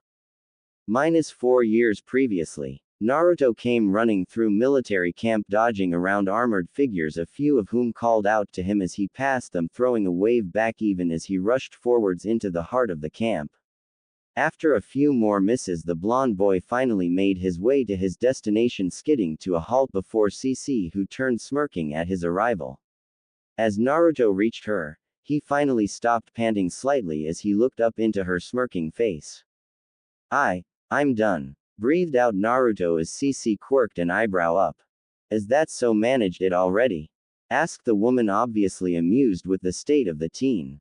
In response, Naruto nodded before holding out a hand, his face turning to one of pure focus as he went very still. For a few moments nothing happened, until a low buzz started to sound as wisps of chakra gathered around his palm. After a few seconds, the swirling chakra had amassed into a ball of blue chakra as Naruto grinned up at Cece. See, I did it. Called Naruto happily as Cece nodded. Yep, looks like you actually managed to master your own skill. Chuckled the woman as Naruto shot her an annoyed look, letting the chakra disperse as he did. Hey, it's not as easy as it looks. Called the boy as the woman chuckled. I suppose not, but neither is my training. Still, I suppose you kept your end of the deal, so I'll do what I can. You start tomorrow. Finished the woman as Naruto threw up his arms, a wide grin on his lips. Yes, just wait, I'm going to be awesome. Called Naruto happily as he ran off back into the camp. Awesome, now I can start learning from Cece sensei. This is going to be just as powerful as her. Thought the grinning blonde as inside his mind a deep rumbling chuckle answer him. I suppose it's better than watching you train alone. Honestly, you actually had to be told to master your own skills. Chuckled the fox as Naruto sent him a mental glare. Hey, it's not that easy, I didn't have a lot of help, you know. Shot back the boy, causing the fox to snort slightly. I remember. Just keep in mind that you're working with me too. I'm not going to die just because you were too weak. called the fox, causing Naruto to mentally smirk. As if, "You're stuck with me, partner," called Naruto as he rounded a corner, getting a snort from Kyuubi in reply. The following days found Naruto being driven into the ground by both Cece and the Kyuubi in his training. As Cece explained to him, chakra users were rare in the Western lands. Maybe 1 out of every 100 people were born with enough chakra to make them an effective fighter with it. Thanks to that, ceiling was the limit of most chakra use, and even that was mostly limited to protection towards armor or powering some of their creations. Oddly enough, it turned out Kurama was very knowledgeable about seals in general. He said it was one of the few things that the seal had allowed to filter through when he had been held in his previous hosts, just random information, but when the alternative was literally nothing, the fox had taken to learning it, if only to stave off the boredom. Couple that with the physical training that Cece put him through, and Naruto was being run ragged nearly every day. In the meantime, the forces were always on the move. To date, a few skirmishes had broken out, but nothing large scale, and Cece was careful to keep Naruto back from the lines till he was ready. She explained to him that since chakra users were rare, they were also valuable, and in most cases collected like tools and then trained to enter into warlords' armies. If Naruto was caught, it was likely he would suffer a similar fate. Still, that didn't mean that chakra wielders were necessarily the strongest warriors either. This was shown to Naruto on several days where he lay panting on the ground after a round with Cece, the woman smirking over at him from her position. I don't get it, how can you be so strong without chakra?" managed Naruto, panting as the woman chuckled at him. "How? Same as everyone else training. Even with our limited chakra, our bodies are capable of excelling, and without any abilities to distract us, our only focus can be our styles. In fact, if you ever see a chakra wielder on the battlefield, be sure that they will have a guard with them at least as powerful as myself. Chakra wielders work in pairs, the guard making up for the lacking of the chakra wielder and vice versa," lectured Cece as Naruto blinked up at her from his position on his back. Oh, replied Naruto as he tried to catch his breath. "Relax, Naruto, you won't be seeing battle for a long time. Not until I say so anyway," called Cece as she pulled her blade from the earth, pointing it at Naruto. "Well, get up and go again," she called as Naruto groaned, pushing himself up, Kyuubi laughing at his discomfort. -2 years from that time. Over the years, Naruto found himself steadily becoming a force of destruction thanks to Cece's and Kyuubi's guidance, but even that had not prepared him for the first time he had taken to the battlefield. He would remember it till his dying day, as their forces charged down the hill, armored figures at its base rushing forwards to from some kind of defense before they reached them. Naruto was beside Cece, his newly fitted armor gray like the regular forces but sporting a few more plates like the ones Cece's armor had, causing it to still feeling a bit heavy as he raced to keep pace with the white-clad woman. The target was a supply convoy headed towards a fortress within the neighboring lord's territory. As they flung themselves down the hill, Naruto's eyes had traced across the convoy as figures rushed here and there trying to prepare before they were engaged. They weren't fast enough. The first lines crashed into one another, Cece's forces carving forwards and into the convoy as the crash of metal rang out, accompanied by the occasional explosion or rattle of a kunai launcher went off. Above, their gliders swept past, spraying waves of steel down into the defenders moments before their own forces overtook them. As Naruto moved ahead, he swung an armored fist around, crashing it into a figure who had tried to bring a kunai launcher to bear on him. With a sickening crash, the man was flung back through the air into a carriage behind him, causing the whole thing to shift and fall, spilling crates that burst to reveal more of the kunai cannons. "Focus, Naruto," called Cece as she swung forward, slamming her blade into an armored figure before raising an arm up to protect her face as a wave of kunai shot towards her, glancing off of her armor as she rushed over to attack the shooter. Naruto was about to follow after her when an explosion caught him, flinging him off of his feet and forwards to skid across the earth. As he came to a halt, Naruto turned to fall into a roll, coming up to his feet in time to see the last vestiges of green lightning fading from where it had impacted behind him. Looking up, Naruto was just able to spot a figure standing atop one of the carts that seemed to be moving some kind of green lightning between his fingertips. The figure was dressed in what Naruto could only describe as an armored kimono, his hair spiked back even as the lightning gathered around him, giving him the look of a madman. Before he could even take in what he was seeing, the man had thrust his hands forwards as a wave of lightning larger than any Naruto had ever seen slammed into the earth before him, carving its way towards him. At the last moment, Naruto flung himself out of the way as the wave continued, catching a few unlucky figures in its wake, drawing shrieks of pain from their throats. "What the hell?" cried Naruto as inside Kyuubi let out an angry roar.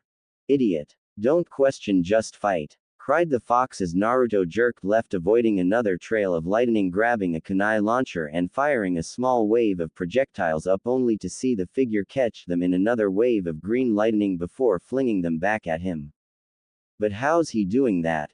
I've never seen chakra do that," cried Naruto as another wave of lightning rushed past him. "Never mind, just close in on him," cried the fox as Naruto sprang forwards, his hands shifting before a moment later the area was full of armored teens rushing the man. As lightning continued to crash down at him, Naruto waved in and out of the blast, his clones attempting the same but vanishing as the trails connected with them. Meanwhile, Naruto was already pooling his chakra into an orb of blue and red chakra that hummed in his hand as he raced towards past battling men towards his target, dodging here and there to avoid the odd attack. "Eat this!" cried Naruto as he finally closed in on the figure, leaping into the air as he pointed his open palm down towards the figure, the ball of red and blue chakra fidgeting for a moment before blasting off like a cannon. The figure below attempted to raise a defense, but before he could, the orb reached him, and with a thunderous explosion the man as well as the cart he had been standing atop vanished into a blast of smoke and fire. As Naruto dropped back to earth, he was almost too late as a massive blade came swinging around towards him. A heavily armored figure had rushed Naruto the moment he had closed in, only just reaching him as he hung in freefall, unable to avoid the incoming attack. "Shit!" cried Naruto as the blade neared him. With a clang of steel, the blade caught him, cutting into his armor and drawing a strangled cry as he was flung to the ground, skidding as he hit. Looking up, Naruto saw the armored figure now rushing him, his massive sword raised for a second strike. At the last moment, Naruto managed to push himself up, taking the blow on one shoulder and turning it so that the blade sank into the earth beside him, while he brought a swirling ball of blue chakra up to punch into the figure's chest. With a grinning explosion of force, the Rasengan connected, flinging the larger figure back a few steps but only managing to crack his armor. Staggered but not finished, the armored soldier rushed him again, swinging his blade back just as Cece darted past, her blade snapping out in a graceful arc that sent the man's head flying from his shoulder. "Naruto," called the woman, turning to see Naruto holding his side but managing to stand. "I'm okay, just a scratch," managed the blonde as Cece watched him for a moment before a few of their forces reached them. "You men escort him back to camp now," called Cece. Naruto looked ready to argue, but one look from the green-haired woman was enough to silence those thoughts immediately. Moving back to camp, Naruto spared on last look back to where their forces were just finishing up the battle, the caravan all but finish. It had been his first battle, and despite everything he had done, it had almost been his last. A lesson he would remember. In the present, Naruto found himself blinking back from his memories, his gaze dropping down to the table before him as he scanned the battlefield. After a few checks, Naruto recognized that, as usual, Lelouch had thought of everything when it came to these fights. "Honestly, if he was a bit stronger, I'd be scared of him," muttered Naruto as he turned from the table, marching off into the camp. After a small journey, the armored man found himself stepping through the canopy of one of the larger tents, pushing back a flap, allowing the soft light from within to briefly illuminate the darkness outside. As he stepped forwards, it was to move into an open area where a few small tables, as well as chairs, sat about. His eyes slowly dropped from the canvas walls of the tent onto the figures seated around a small table, the smallest of which turned her wide purple eyes to him, an innocent smile playing across her lips that seemed to enhance the simple kindness she embodied. Naruto-kun, smiled the girl, slowly turning to face him, her waving blonde hair moving only a little in the quiet of the tent. Hello Nunnally, I hope he hasn't been causing you trouble, replied Naruto, smiling as he saw the young girl shake her head slightly, her hands folded lightly over the simply yellow dress she wore. Of course not, Kurama-kun was on his best behavior, replied the girl happily as she turned her head over to where the kitsune lay. The red-furred creature was only about the size of a large dog, its 9 tails wrapped gently around it as a soft purring issued from its muzzle. Every now and then its long rabbit-like ears would twitch, drawing a small giggle from Nunnally. Honestly, only you could turn him into a house pet, chuckled Naruto as Nunnally grinned up at him, reaching down to the wheels of her chair to help push herself a bit back from the table. Naruto-kun, that isn't nice. Maybe if you were more polite to Kurama-kun he wouldn't fight with you so much, lectured Nunnally in her soft voice as Naruto sighed, casting the sleeping fox a glacé as he did. Or maybe you just have a way with stubborn people, chuckled Naruto as he turned to see both Colin and Lelouch entering into the tent behind him. Oni-san, Colin-chan, greeted Nunnally as her brother moved over to greet her, Colin offering a small wave as she moved over to one of the seats near where Kurama lay, throwing small smirk towards the sleeping fox as she did. As the siblings began to chat, Naruto allowed his gaze to slowly shift around, his eyes losing focus as his mind recalled how he had come to be beside these people on the eve of victory. Flashback 2 years. Another battle day, another battle. Naruto had begun to wonder how those among their forces had managed to hold on to their sanity, with this being their norm. Every time they moved from one land to the next, all that met them was more of the same: small villages held in fear, ravaging bands of soldiers, the occasional crazed chakra warrior. Second verse, same as the first. Sighing, Naruto turned from the most recent battlefield, moving over to where Cece was finishing a small meeting. As Naruto approached, he spotted an odd sight before him. What appeared to be 4 teens not much older than himself, one obviously older than him, and one young enough to not even come to his waist, were all seated before Cece, who seemed to be contemplating what to do with them. Oh Naruto, good timing, called Cece as he stepped forwards, looking from her to the 4 figures who looked just as puzzled to see him there, clad in his crimson armor. These are the children of the last lord we faced in combat, Charles V. Britannia, spoke Cece, raising a hand to indicate the figures across from her as Naruto nodded, looking around them from the stern purple-haired girl who was seated at their center, keeping an eye on the younger siblings, particularly the pink and blonde-haired girls that sat beside the only male, who was now fixing Naruto with a contemplating look. Okay, but why are they here? I mean, we just kind of overthrew their father. We aren't going to use them as prisoners, are we? Asked the blonde, noticing as he spoke that the male and eldest girl moved closer to their siblings, sheltering them between them, even as Cece sighed, shaking her head. No, nothing like that. In fact, the 3 have requested the chance to join us, if you will believe it, remarked Cece as Naruto turned to her, blinking before he reached up to pull of his helm, allowing his golden locks and whiskered cheeks to show for the first time. Really? Asked Naruto brightly as he turned back to face the 4, a wide smile plastered across his face as he looked at them. That's great, you're going to help us save the West, smiled Naruto, the bluntness of his question catching the more protective siblings off guard, even as the younger 2 looked up to the smiling boy, nodding slightly at his welcoming expression. From across the table, Cece let out a sigh, rubbing her forehead lightly as she looked at the blonde teen with an exasperated look. Honestly, you just say yes without even wanting to know more? Asked Cece, causing Naruto to look slightly embarrassed as he raised an armored hand up to scratch lightly at the back of his head. Oh, right, hehe, sorry. So why do you guys want to join?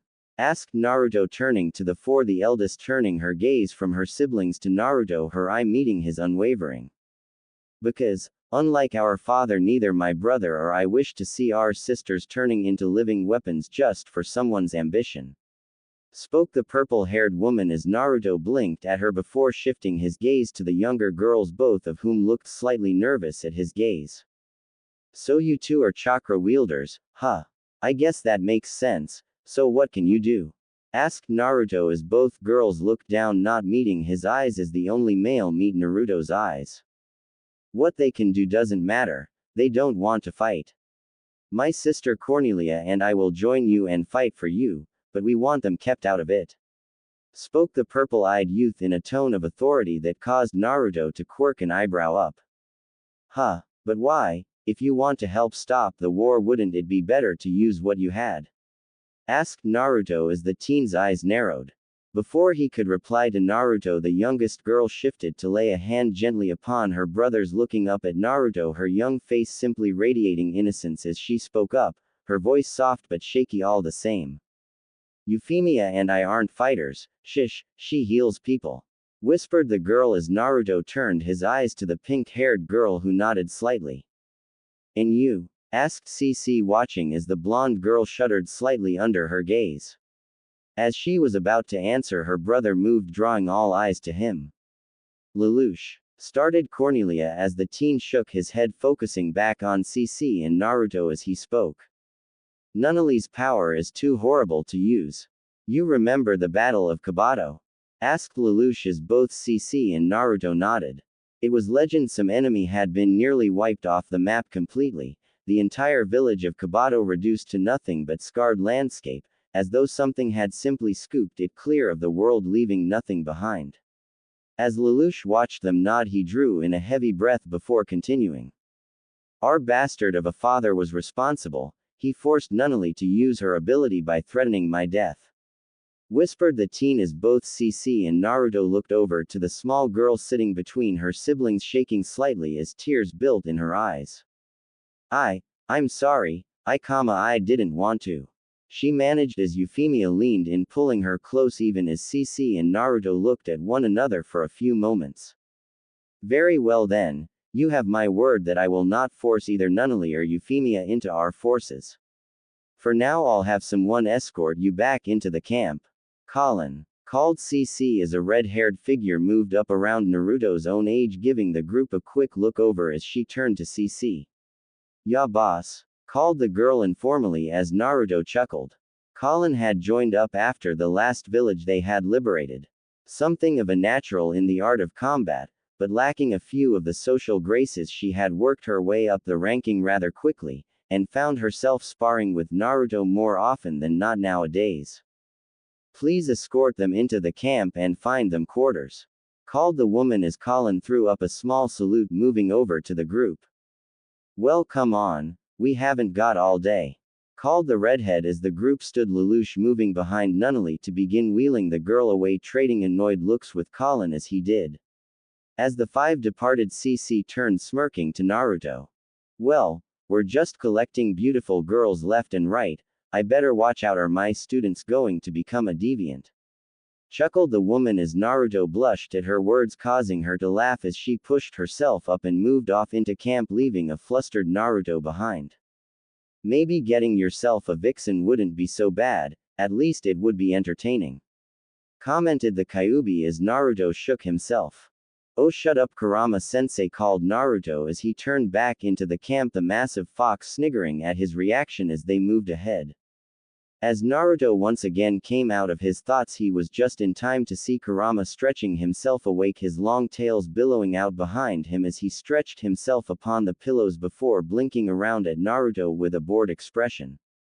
Well, you're late, chuckled the fox as it moved over to sit beside Nunnally. How reach over to scratch it, drawing a small purr from the fox. At the same time, Naruto quirked an eyebrow up at him, adopting a small smirk that Kurama ignored. Nice try, Gaki, but this feels way too good to be embarrassed about. Oh, right there, called the fox, letting out a happy purr as Nunnally giggled, keeping up her work as Lelouch moved over sit beside Colin. So Naruto, what do you think comes after this? Asked Lelouch as Naruto sighed, moving over to take a seat, giving a small shrug as he did. No idea really, I've just been following Cece on this. Come on, this isn't even my homeland. Replied the blonde as Colin scoffed. Oh, cut it with that already. If this isn't your home, then what is? Called the redhead as Lelouch nodded beside her. I have to agree with Colin on this matter, Naruto. This land owes you a great debt along with Cece. It's your home now. Spoke the teen as Colin nodded. See, even Mr. Know-It-All can tell you where you belong. Called Colin, getting an annoyed look from the teen as Nunnally giggled at the pair's antics. Colin and Lelouch had always been like this, at each other over everything. It didn't hurt that Colin was also in charge of getting Lelouch into any kind of shape that caused no small amount of tension between the pair. Despite this, as much as neither would admit, they had grown very protective of one another, Colin eventually volunteering to be the guard of Nunnally and Lelouch. They're right, you big idiot. Stop trying to live in the past, you've got enough of a future to worry about, said Kurama as he moved over, swatting a tail against Naruto's armor as he moved past him, drawing a small smile to Naruto's lips. I guess you're right, replied the blonde teen as the rest of the room grinned at him. After a small time, Naruto finally left, bidding the three goodbye as Kurama moved beside him, the pair heading out into the camp once again, getting a few waves and more than one solider, tossing Kurama a leg of rabbit as they passes. As the pair reached the edge of the camp, they found themselves on the edge of a hillside looking out over the sight of hundreds of campfires all glinting in the moonlight. Thousands of men and women, finally ready to be free, stretching as far as his eyes could see. As Naruto came to a halt, Kurama stopping beside him as he idly chewed on a small bone looked out as well, chuckling softly to himself. Have to give you and that Cece credit, you make one heck of an army. Chuckled the fox as Naruto gave him a small grin. Hey, couldn't have done it without you, Kurama-sensei. Called Naruto as the fox puffed out its chest. Of course not, I'm the great Kyuubi no Kitsune. Called the fox as Naruto found himself chuckling. Yep, chuckled the blonde as he allowed his mind to flash to the events just a year previously when Kurama had first found himself free of Naruto. Flashback 1 year. Naruto had come back, the most recent battle a little worse for wear. A chakra wielder using flames had managed to catch him off guard while he was busy dealing with his escort. The first blast hadn't made it past his armor, but the subsequent flow of pure fire had managed to slag most of the outer layer. Before things could get worse for him, Naruto had thrown caution to the wind, rushing forwards right into the flames, pushing through to bury a sword into the figure, cutting off the flame, but not before it had managed to punch a hole in his armor, allowing the flames to lick at his unprotected chest. Lying in the infirmary, Naruto groaned as above him Euphemia moved her hands quickly over his wounds. A steady stream of gentle blue chakra flowed down from her palms, seeping into his wounds, causing the skin to stitch itself together as if by its own accord. Naruto-kun, what were you thinking? Called the pink-haired girl, small tears pulling in her eyes as she looked down at the whiskered youth who gave her a small pained smile. Wasn't he managed as Euphemia shot him an irritated look. How many times does Cece have to tell you? Chakra users are dangerous, they aren't like the East. You can't fight them in their element, you have to work around them. Lectured the girl as Naruto groaned. She's right, you know, these people aren't like shinobi, they're one-trick ponies, but monsters all the same. Kind of reminds me of my siblings. Remarked Kurama as Naruto gave a mental sigh. Yeah, I know. But figuring out a way around them in the heat of battle isn't easy. I mean, come on, how was I supposed to know he was a flame wielder? Thought Naruto as the fox chuffed. Was the massive towers of flame not a dead giveaway? Asked the fox, causing Naruto to concede, simply allowing Euphemia to complete her work. Kurama was right after all. The West may lack all the tricks of the shinobi world, but one thing they had was power. Just take Euphemia here. Probably couldn't beat a genin in fight, but give her a patient and she put even Tsunade to shame when it came to healing. As Naruto was considering this, a small pang drew his attention back to his stomach as an odd tingling slowly spread across him. What the? Hey Kurama, what is that? Kurama. Hey Kurama. Called Naruto inside his head, only to be greeted with silence. Just as Naruto was becoming worried, he felt an odd tugging sensation looking down to see Euphemia letting out a small start as something reddish-orange slowly pushed itself out of Naruto's now healed stomach before flopping over onto the ground beside his bed. Both teens stared dumbstruck as the thing, whatever it was, stirred several bits of its moving around slowly as a familiar tone issued from it. "Ow! What the heck hit me?" muttered the thing, slowly rising and turning to face the two, who blinked down at it, shock written clearly across each of their faces. What they were looking at was, well, for Naruto at least, unmistakable. A mini Kurama was looking at him, looking just as confused as him at his new perspective. For a few moments none of the three moved before Euphemia let out a small noise, drawing both Naruto's and Kurama's eyes around to see her eyes sparkling like Christmas had come a day early. "Kawaii," called the pink-haired girl excitedly, scooping up the fox, much to its irritation, as Naruto just watched the event play out, completely lost as to what he was seeing. It had taken them a while to figure out just what had happened to the fox. From what they could figure, given Euphemia's abilities for healing, she had just accidentally completed her work a little too well, in healing not only Naruto but Kurama as well. The seal, it turned out, was not meant to contain the full Kyuubi, and so instead of simply breaking, it had melted away, absorbing itself into the fox and allowing the Kurama they now saw to plop out fully formed once again. However, thanks to the seal, he was still linked with Naruto, half of his chakra still contained within the teen. Still with nowhere else to go, and having, despite himself, grown rather fond of the boy, he had decided to stay and just see how this war played out. Besides, getting to tear apart the battlefield every now and then was rather appealing to the chakra fox when he wanted to. Flashback end. On the hilltop, Naruto found himself smirking over at Kurama as his mind recalled everything that had led him to this point. His old life in Konoha, the betrayal, his rescue by Cece, the battles and battles following that, and now here he was. Here at last it was coming to an end. "So Kurama, what are you going to do once this war's over?" asked Naruto, looking down to the fox, who gave him an serious look, before letting out a snort, looking away. "Not a chance, Gaki. I'm not going anywhere. Cece's right about one thing, a lifetime of relaxation and rabbit is my future, and don't you forget it. I'm not going anywhere while that's on the table," replied the fox, smirking slightly as Naruto nodded. "Hi, I suppose not, thanks furball," finished Naruto as the fox gave him a small look, shaking his head. "No problem, meatbag." As dawn rose the next day, the first rays stretched slowly across the great plains of the Western Empire, banishing shadows as it raced across the wide expanse. In its course, the new warmth fell upon the still figures lining the fields. The light catching off of the metal of their armor, sending flashes of light back into the sky. Thousands of them stood upon the field, the dew of the morning hanging from a few of their helms or dripping from the ends of their sheaths, now barren of their blades. Their armor shining a vibrant charcoal, even as a few dotted notes of white were spaced among them, sporting heavier armor than their fellows, along with what appeared to be folded wings like the golden gliders of the Air Force. At the head of the force stood a line of heavily armored figures carrying towering shields of iron and steel, inscribed with a tapestry of seals, all glowing faintly in the new day's sun. From these ranks 3 figures stepped forwards, each dressed in full battle gear, their figures striking a startling impression beside the massive force arrayed behind them. At the head of the 3 was Naruto, his red helm turning to look down the line as the fox plum waved out behind him in the steady breeze of the day.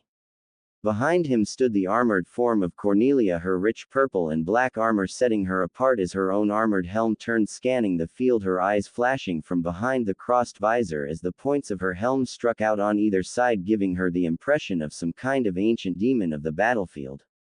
Across from Cornelia stood the final figure, her own helm fixed forwards, shifting slightly as an audible popping came from her neck. Colin, blazing blue eyes tracing past the smooth gray face mask of her armor as it looked around, the large gray clawed gauntlets flexing slightly as she looked across at the gathering forces. "So I guess they don't wish to surrender," called Colin, looking over to Cornelia as she hefted up a massive golden lance in one hand, drawing a blade similar to Cece's with her other. Then they are fools, we haven't come this far to let such as them stand in our way, called the woman as she turned to see Naruto's armored hands reaching up to grasp the hilt of his own blade, yanking it free to point out towards the forces now massing before them. No, we haven't. Today we end this, called Naruto as with a pulse of chakra the metal of his blade sprang forwards, extending into an elegant yet massive blade standing nearly the man's full height.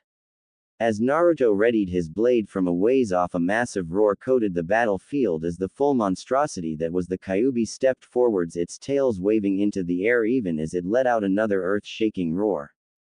Instead of causing fear among the forces around it, the men and women instead raised their own voices in cheers and roars of their own. As the call went up, armored figures leveled kunai cannons, a few drawing blades of their own to complement the launchers, each pointing forwards towards the last remnants of resistance to their dream. Well, can't have Kurama showing me up, called Naruto as his hands fell into a familiar sign. With a blast, the area before the army was suddenly full of identical red-armored Narutos, each brandishing a blade, their fox tails waving like the tails of the massive fox himself as they all raised their blades, their voices calling out in a roar of their own as they charged. As soon as the red sea of armored figures started, Kurama let out another roar as blasts of blackened chakra began to fly forwards towards the enemy ranks, even as Cornelia, Colin and the rest of the army rushed forwards following after Naruto's lead. From above the battlefield, Cece stood watching as the boy she had saved from the desert lead the final charge, his forces following him happily as beside her Euphemia and Nunnally watched, their faces showing both concern and pride at what they witnessed. Behind them, Lelouch also watched, smiling slightly as he watched the forces moving after his friend. The observers saw the enemy troops lowering their own launchers as a rattling of fire began to fill the air even over the din of the charging forces, hundreds of the red Narutos disappearing into clouds of smoke even as still more continued forwards, closing ground. Then they were among each other as the full brunt of their forces crashed into them. As Naruto reached the line, his first swipe took 3 enemies, with it drawing a cry from their fellows as they spun to levy their cannons upon the armored figure. Before they could manage it, Naruto was already pushing forwards, his blade cutting a furrow in the ground as he raced ahead, his free hand flashing out as a wave of kunai flew out, catching more gunners as the blonde cut his way still deeper into the enemy ranks. With a heave, Naruto brought his blade around once again, catching another figure full in the chest as the whistling wind chakra swirling around the blade allowed it to cleave clear through the man in one swing like cannon fire. Before that body could even fall, the red-clad blonde had allowed the swing to pull him around as his free hand rising to show a swirling ball of deep red chakra forming in it. As he came to face into the heart of the enemy again, his hand shot forwards, the black orb buckling for a moment before blasting out, caving its way through the forces till it exploded into a plume of fire, sending enemies scattering even as the first of Naruto's forces passed him by. Looking ahead, Naruto saw as Colin flung herself into a group of gunners who had managed to take down a few of their forces, her claws dancing out as cutting into the enemy forces, sending trails of crimson up from each impact. As the gunners fell from their ranks came a massive armored figure barreling down on the smaller Colin, who swung to meet the target. As the figure reached her, the redhead threw herself forwards under the massive swipe of an axe, her hand slamming into the armored chest, doing little more than denting it, drawing a cry of victory from the armored figure as he drew back a hand to crush her. His celebration ended as Colin triggered the seals upon her palms as a wave of burning metal sprang free of the storage seal, rocketing forwards like a molten lance into the man's chest, causing him to howl in pain as his armor distorted from the wound a moment before he fell back dead. On her other side, Cornelia was also felling forces one after another, her sword flicking out between the enemies, cutting them as though they were but grass. As Naruto watched, the purple-armored maiden took a blast of kunai fire that sent her blade flying free from her hand. This, however, proved to be little more than a distraction, as with a jerk Cornelia's golden lance shot forward, spearing another gunner before she closed in, ripping the cannon free from the figure's grip to spray a line of fire into his fellows, even as with a jerk she dislodged her lance pointing forwards as around her armored figures rushed forwards into the fray. With Naruto his gaze shifted forwards to where he saw the commander's group, starting to pull back from the fray. "No, this ends here," roared Naruto as he flung himself forward, swiping a hand forward, sending another soldier flying back. His armored chest caved in, even as Naruto pushed forwards towards the retreating force. But even as he felled two more soldiers, he could already see that he would not reach them in time. They were going to escape. Or so it seemed before the towering form of Kurama smashed into the rear of their forces, his massive tails lashing out, sending figures flying and causing the commander's guards to halt, recoiling from the creature's assault. That momentary pause was all Naruto needed as he pushed himself past the final line, grasping his blade in both hands as chakra swirled around him, seeming to bleed off of his armor like an actual cloak that billowed out behind him, making him appear as though a second crimson beast upon the battlefield. As the Lord turned back towards the forces, it was just in time to see the crimson armored figure leap, the chakra billowing out behind him in a mix of crimson and blue waves like some massive cape, even as his blade rose above him. As the blade fell, cries began to spread as the enemy forces began to fling down their arms, fleeing from the onslaught or simply dropping down, hands raised in surrender, praying to receive mercy. At the same time, Colin and Cornelia pushed through the line, skipping to a halt as the sight before them opened up. Standing in an open patch was Naruto, his chakra cloak swirling around him, waving gently as his armored form turned towards them, his blade clutched in one hand, the bodies of his final enemy at his feet along with his guard.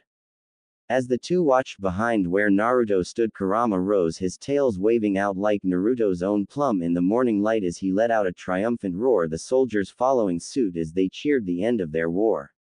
The end of lives of fear, and the birth of the United Empire. As Naruto turned to face the pair, he allowed the chakra to slip away from him, the cloak shimmering before fading as he stepped forwards, his blade shrinking as he slung it onto his back, looking between the pair as he approached. "So, it's over," managed Naruto, his voice a little stunned as he looked around at the forces as they flung down their arms in defeat. Across from him, Colin shrugged as she replied, "I suppose, now what?" Her words causing Cornelia to look between the two before letting out a sigh. "Honestly, do I have to do everything? Gather the medics, prisoners are to be disarmed, someone get me a status report," called the woman, turning from the pair and marching back to the forces as several snapped out salute before rushing to obey her, even as cheers continued to ring out around them. "Really? You think she could manage to be happy?" muttered Colin, looking over to Naruto, who let out a small chuckle that soon grew into a deep laugh that carried across the battlefield. After all, he'd now gone from a boy banished from his home, to a soldier that helped to unite a nation. In all his years dreaming in Konoha, he could never have imagined something even close to as amazing at what he now felt.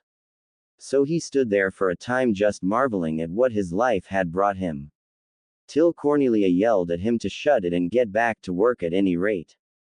Following the final battle, the united forces returned to the capital city, once abandoned but now brimming with new life. It had been captured by their forces years previously, and had finally been restored to its previous glory that surpasses even the combined capitals of the East in its magnificence. Everywhere one looked there was celebration as people celebrated their loved ones' return, or toasted those lost, all to bring the freedom from conflict they had so long fought for. In the heart of the city stood the pillared palace, fully restored to its previous majesty, its walls rising up over luscious gardens and buildings, guards standing at attention here and there, armor gleaming white with crimson slashes in honor of their leader's victory. Behind the massive walls, through the pillared arcades and inside the massive throne room, its walls covered in hanging tapestries, a rather amusing argument was taking place among a group, standing inside the entrance hall, upon the wide marble floors. "What? No, you do it. It was your idea," called Naruto, pointed towards Cece, who waved him off. "Not a chance. Told you I'm retiring. I'm thinking of just setting up shop at the local hot springs, oh maybe buy a restaurant as well, that sounds nice," spoke the woman as Naruto turned to his fellow companions. "What about you, Euphemia? Nunnally. Asked Naruto, a note of pleading in his voice as both women gave him small smiles, shaking their heads. Sorry Naruto-kun, but we have other responsibilities. Spoke the pair as Naruto narrowed his eyes. Playing with Kurama and spoiling him are not responsibilities. The hell they aren't, that's important work. Called the fox, drawing a few giggles from the princesses as Lelouch stepped forwards. I suppose he started before Colin moved up, grabbing his ear and dragging him back. Oh no you don't, you become leader and you'll get assassinated by a stiff breeze, toothpick. Called Colin, causing Lelouch to glare at her while the others chuckled. Cornelia stepped forwards to stand before Naruto, giving him a stern look. Just face it Naruto, you are the only choice, the people love you, the soldiers respect you and would follow you into hell itself if you asked. We saved this land, and now it's time to keep it that way, so shut up and do the job. Finished the woman as Naruto looked at her, his gaze slowly shifting to each of the figures in turn, all offering small smiles or nods, till finally Naruto let out a heavy sigh. I don't get a choice in this, do I? Asked the blonde as across from him Cece shook her head. Nope. Remember, you owe me one. Consider this payment. I saved you, and now you look after my home. I think that's fair enough. Spoke the woman as Naruto turned to her, his own lips turning up in a small smile. You planned this, didn't you? He asked as Cece shrugged. Maybe. I prefer to think of it as betting my future on you, and you haven't disappointed me Naruto, replied the woman as Naruto nodded. Well, I guess I can't start now, he replied, turning so that he faced the group as a whole. Alright, I will become Emperor of the United West, but you better stay to help. Finished the blonde as those near him nodded. Soon enough the word spread as the lands united in celebration at the beginning of the reign of the Crimson Emperor of the West.